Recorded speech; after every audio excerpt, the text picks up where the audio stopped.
Welcome back. This is Figment Quad 4. Here we are back in the castle escape room for an update. Um, One thing I will say, we've done a lot of building, but I've said this before and I'll say it again. My biggest regret for this project is making it way too big. So when you're making an escape room, you don't need it to be this big. And the bigger it is, the more building you have to do, the more stuff you have to fill, the longer it's going to take. And this one is just extravagantly large. Like, there's no reason for you to make an escape room this big. Like, you can make an escape room the size of this tavern, and that would be probably the perfect size for an escape room. So, after I finish this project, there is a possibility that I might try to just start with the very smallest, like, let's build a tiny little structure. Like, I don't know if I have a house small enough to explain, but, like, let's just build a tiny little 5x5 house and see how much I can pack in there and just build the smallest escape room possible, and then keep trying to, like, make it slightly bigger and bigger and see if I can find that kind of perfect size, because this tavern might actually be the perfect size for an escape room. Or maybe it's too big, or maybe it's too small. I doubt that, though. But for the size of this entire, castle and the catacombs below, it's completely unnecessary, and it takes forever. But anyway, I did want to show you. So as you can see, there's a lot more going on here. I can't remember what the last time I showed you, but we've got trees and everything kind of filling it in and filling the spaces. We've got, buildings like the storage building here, this bell tower. There's a lot more sort of life here. There's grass and flowers and things. There's a little shop down here and some doors, some little buildings here. And so the whole place just feels a lot more alive and full than it used to. So there's not a whole lot of building up on top that I actually need to do still. Let's see, we've got the market stalls here, this cool little statue, large long trousers made. It's kind of cool. Got a couple more buildings here, also made by him. I built this, but I think I've shown that before. Taco Tuesday built this. We still need another building here, but this is actually the last, like, major building that needs to be done here. So another thing that got added is large long trousers went ahead and added the top of here. So here you've got like a rooftop garden. You come out of that tower there, and you come down here. So you've got little statues, this nice little garden here. Overhead, this curved bridge, which is really cool. So we can walk across that. And, you've got these 4 statues here. And the thing is, he just built this stuff, and I could incorporate it into puzzles if I want in some way. I don't know if I will yet, but it's possible I might use some of this stuff. I definitely want something going on up here, so it's not just wasted space. But I'm not sure in what ways to incorporate the statues. Look, he's got like a sword and a shield, and he's got like a trident and a pike, I guess, and I don't know, maybe he's a wizard. So maybe that's a staff. And he's just sitting in a chair. Pretty cool. And this is like just a fancy, like, bathhouse thing up here. And there is a second floor. I don't think there's much on it.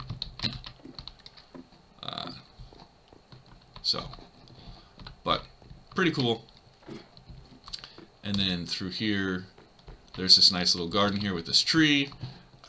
This part, he might change if he comes with a better idea. These statues are blank, but like I was saying, theoretically we could decorate them with colors or something to, I don't know, have some sort of interaction, some sort of puzzle. So I may do that.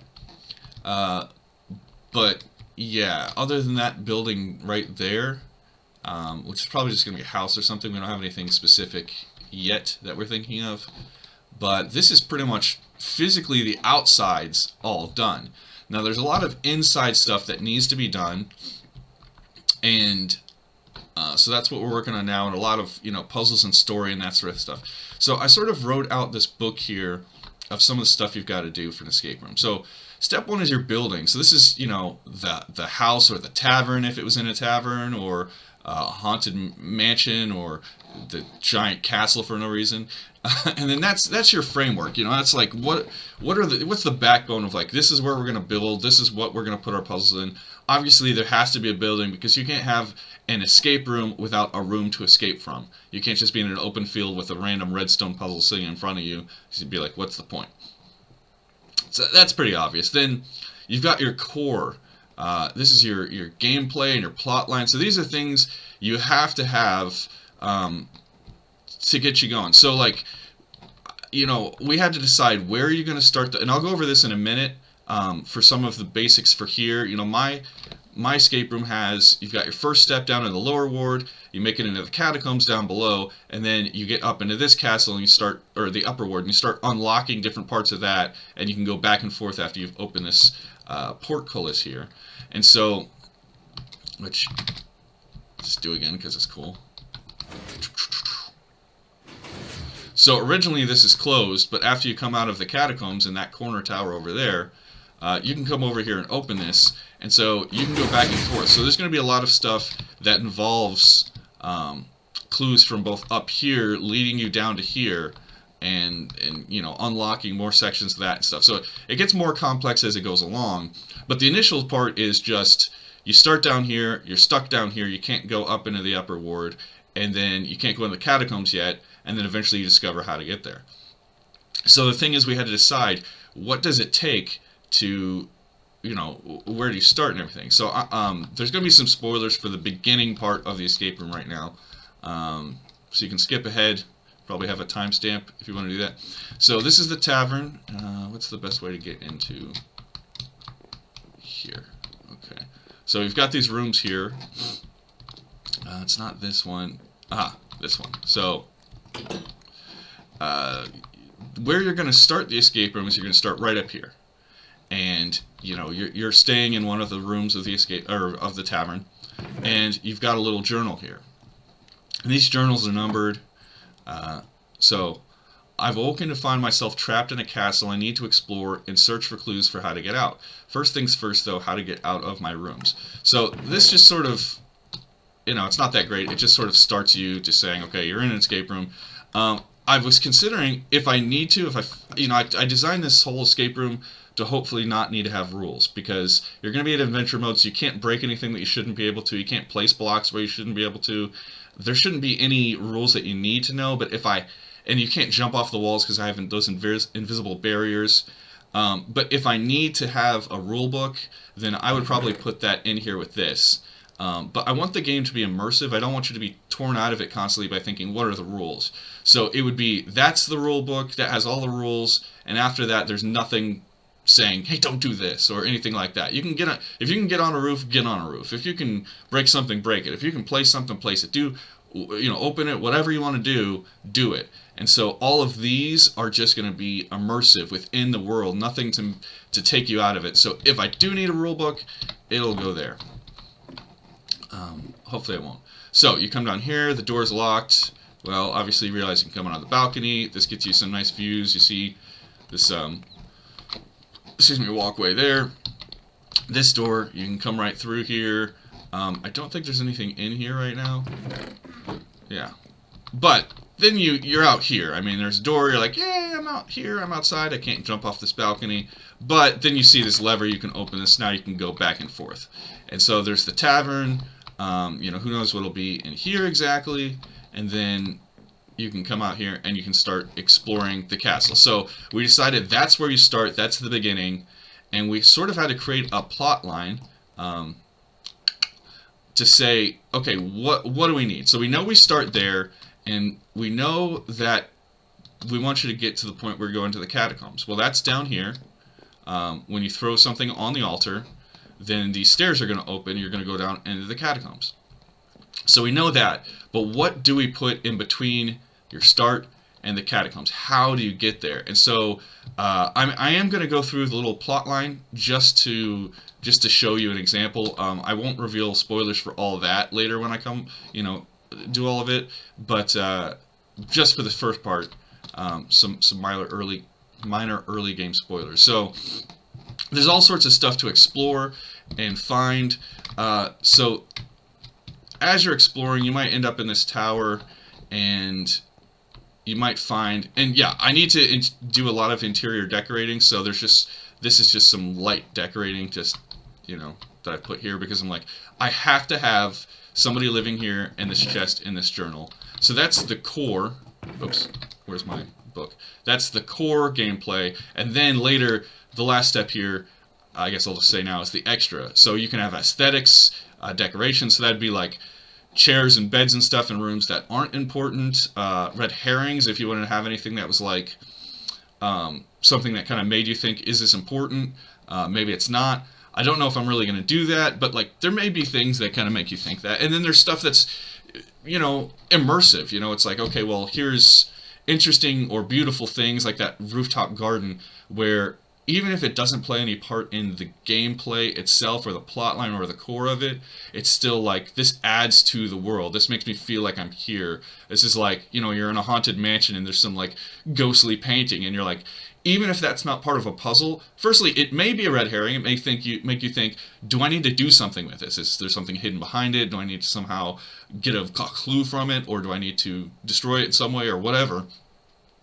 But even if you don't have to, it still just adds to the ambiance, the whole atmosphere of the build. So all that extra stuff is afterwards. But first you've got to have your core. So here's, just, there's nothing important about this table, chair, desk. But it's just, I put it here because I needed a bed and I need to have this guy's journal here. And this guy's journal simply says, yesterday, I swear, I saw someone jump from the roof of the stables to the outer wall. But how did he get on top of the stables? And so this sort of, leads the player. It says, okay, clearly there's something about the stables. Okay, so he jumped from the top to the wall. How did he do that? So you may be, looking in here. You're like, well, I don't see any way to get to the roof. Oh, interesting. Hay here. And so this is something I added a long time ago and didn't know how I was going to incorporate it. But now we've got it. So now you're on top of the stables. Now you can jump over here. You might think that's too far of a jump. It kind of looks far. But if you've got the journal, you're like, okay, I'm going to try it. Then you're up here. And then once you're in here, obviously this tower, as I said before, is there's rubble. This part has collapsed here, which allows this great thing because, this is the tower where you found the journal. You can try to walk... Oh, I fell. You can try to walk over here, but you can't actually jump. Oh, there's a barrier there. I can't even jump there. But you can't get over there. So the only way into this tower, that there's an iron door there, is to jump over here. And once you're in it, then you can go down, down, down, down. And these are a little confusing, and it's hard to find your way sometimes, which is crazy. So, this will be locked, originally, but you come down here, you're like, yay, now I can go in this tower freely. Also, here's another little somebody's room, and we've got another journal. And it says, I was talking to the stable hand last night at the tavern, and he said he wasn't worried about getting locked out of his house. I asked him why, and he said that he has a key hidden in the first stall of the stables. He should be more careful. I bet someone could find it if they had a pitchfork. So this is clearly leading you, and you're already right next to the stables. So you go in the stables. This is the first stall. You can see it's clear. It's kind of obvious that something's going on here. Over here's a pitchfork. So you take the pitchfork, you toss it down there, and it gives you the key. Now, if you can find the stable hand's house, that's fine. But we did throw another clue in here. This is the storage house. Let's see. So here's a little bedroom here. It's a girl because it's purple. Then I saw that cute. This is my sister's idea, so don't blame me for this. I saw that cute stable hand today. I'm so glad I can see his house from my window. Sometimes I'll take a walk past the bell tower and down the stairs, just hoping that I'll get to bump into him and say hello. So this sort of guides you to, you look out and you're like, okay, so he lives somewhere down there.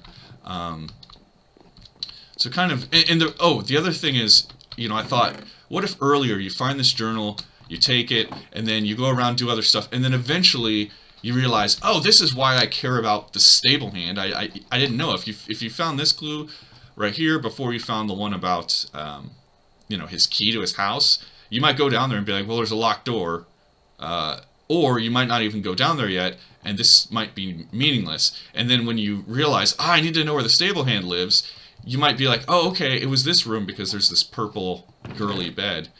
That's why I made it purple. Hopefully that helps a little. I don't know. Anyway, you can see down there, but there's also when I take the path around the bell tower, and then I come down here, blah blah blah, hoping to bump into them. Well, down here, there's clearly only one door with an iron door. I don't have the redstone for it yet, but once you go in, you take the key from the stable, you drop it in here or whatever, and then this will open. You'll be able to go in here, find a statue of idol.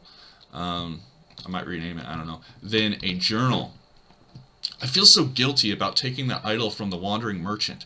I don't know if he ever noticed it was missing, but it's been eating at me ever since. Maybe I should confess at the chapel and sacrifice the idol on the altar. Perhaps that will make things right. And so, obviously, you take the idol, and then you go and you drop it on the altar, and it opens the way to the catacombs. So that's the basic core gameplay. Is this series of journals that kind of lead you along from starting in the tavern. Once you discover the one in the tower, it takes you to on top of here, jump over there, go down there, find that clue, go get the key, go open his house, take the idol, and put it in the chapel. So that's like the core gameplay you have to do to get to the catacombs. Now there's other stuff you might see that might be interesting. That'll be, you'll come back later after you come down from the upper ward. Or there might be red herrings, I don't know. There might be other stuff that's just interesting. There's obviously a lot of space that hasn't been used, In that little path that I just described, there's nothing required of you to go down to the barracks, for instance. There's nothing required of you to go into... Well, I guess it does use a lot of these buildings. But, into, let's say, that tower there. That's not part of it. But you need to know what's core. Now, the other thing is there are some other things like, I said the barracks is unused. Well, the barracks is going to be used. My goal is to use every building, maybe not every room, but at least the broad strokes of it. So up here, there is this piece of paper. And so there's a series of clues with these papers you'll find all around. And if you find them, you can try to figure out which order they go in, piece them together, and then they will direct you to a certain place and do a certain thing. And so that's something that's not essential for getting to the catacombs, but it will be essential for, at some point in the escape room. But those are all hidden around here. So that's just another interesting thing that you'll see lying around. I think I've shared before that there's actually something in the graveyard up there in, I think it's the Potter's house or whatever that house is right there. There's a clue and a shovel, and you can come down here, and even in adventure mode, I can set it to where you can dig up blocks, and you can come down here, and you can dig up somebody's grave and find, something in there. So that's the cool sort of stuff we were talking about. Okay, so that was a lot of talking, sorry. Now I'm going to go down into the catacombs and show you what I've been working on down there. Okay, so previously I've explained this is the 4 rooms area where you have these 4 different puzzle rooms coming out of here. And then once you've completed them, all these lights open up, this door opens up, and you move on. So this next section, I was waiting because it's going to be like a big maze, and I wanted to build the stuff up on top in the upper ward and the lower ward before doing this so that I knew how much redstone I needed and stuff, so I didn't build this and then, oh no, I need to cut into it to have some redstone or something. So at this point I've started going through, and I've used purple wool to fill in to fill in all the spaces where I need there to be stone variant. So I'll go through and world edit to change all of it to a mixture of stone and dead bubble coral block and cobblestone and stuff like that. But right now, it's just like it helps me visualize where the maze can be. So here, there's blue for the water, there's purple for the stone. So there'll be some sort of maze, you'll be in a boat, you'll be going through here. So there's not a lot of work I did down here because it's pretty clear. I did have to cover up a nice amount of redstone here, with this purple wool. So now you've got this cool little in your boat, which is kind of fun. But eventually you get to here, and this is where I had to cover up a lot of stuff. So you can see all this purple. Anywhere where, you know, up above I had to have a certain block below it for building something, or there I think is the well, so there's like water, and I had to have stuff there, or, you know, any redstone, any special blocks that were part of a pattern of a floor or something, I had to cover up. And so there's a lot of spaces and gaps here. So just all this purple wool is making this so I have like a good space to work with. So I'm like, okay, I know I've got all this space. That's obviously where you come up here, you know, you're off your boat, you go up the ladder, you're up in this section, and you're going to wind around and then eventually end up here. And this is where, this isn't set up yet, but, you know, you come here, you can't possibly jump across here, so you need to have collected all the little artifacts along the way throughout the maze, and then once you do, right now I can put anything in here, it just, you know, opens that pathway to go through. So this is the final room, but, you know, this is that whole thing of here, you know, it's like you've got your building, okay, so I've got the cave, you've got your core of like, I know I need to start there and end up here. So you start with what you know, what are your givens, and then after that you've got to decide, how do I connect it? So I do have all this space, you know, I covered up all this redstone down below here, all these redstone trails up here, and all this stuff. A lot of redstone I covered up. And so now I've got all this space to work with. I can, you know, make the caves and the mazes and stuff go all the way through, all that stuff. I can do all sorts of stuff. But I wanted to show you before I start messing with it, just so you can see all this purple. See all how big this is and all the work that I had to do to cover it up. But yeah, next step is I'm going to, you know, start figuring out what do I want the path to actually be. Start building some caves and mazes, and then possibly figure out clues to guide you through it, and start putting down the artifacts and all that. But this is sort of the just rough view of it. So yeah. Anyway, you know, here's the escape room so far. I hope you like the update. You know, if you have any ideas or anything, let me know. It's been fun. It's taking a long time again because I just created the biggest one ever for no reason. Hopefully it's epic. Hopefully it's fun, and you know, it won't be too big and not enough stuff in it. But yeah, so now I need to decorate interiors. I need to finish the puzzles and stuff. But I'm not actually sure if I'll have another update before it's done. It may be just, you know, now I really want to push to get it done, and then I want to have the world download for you guys, so I might have a video where I announce that. It might be just a short video, and then after that, hopefully some gameplay videos of some of my friends testing it or playing it, you know. So that's sort of where we're at. So I hope you're excited. I am, and I'm going to push to get this done as quickly as possible. So thanks for hanging out with me. Thanks for sticking with me. I know it's been a long journey. It's been a big project, but hopefully we'll get this done soon and we'll get it out to you guys. So thanks for watching, and I'll see you next time.